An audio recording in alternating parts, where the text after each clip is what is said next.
Sa punto po itong makakausap natin sa telepono si Gabriela Party List Representative Lisa Masa. Magandang tanghali po, Congresswoman. Si PR Canghel po ito. Yes, magandang tanghali, Tia.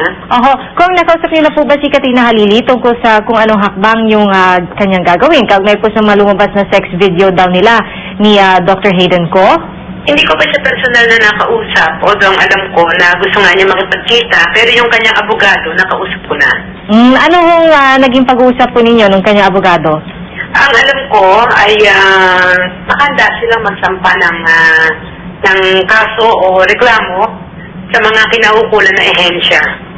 At ano po yung kanilang hinihinging suporta mula po sa inyong grupo sa Gabriela?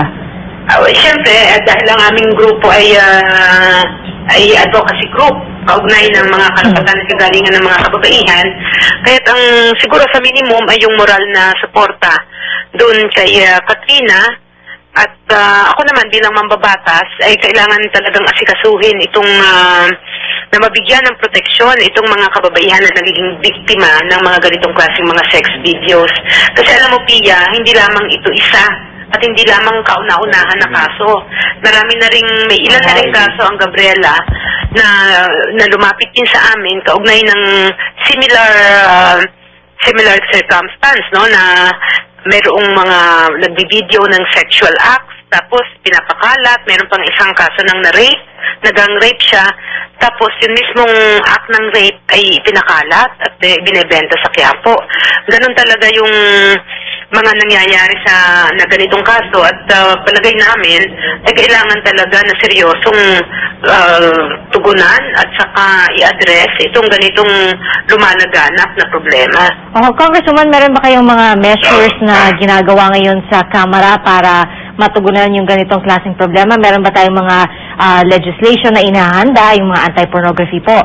Opo, dito sa mababang kapulungan ay nakasalang na dito yung anti-pornography bill. Ang alam ko, si Congressman Tieng meron din na bill kaugnay noong mga ganitong sex videos.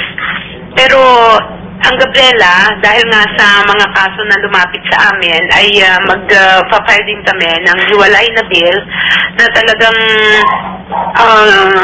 may inputs yung mga biktima, tapos yung mga feminist lawyers na kaugnay namin, at saka yung media.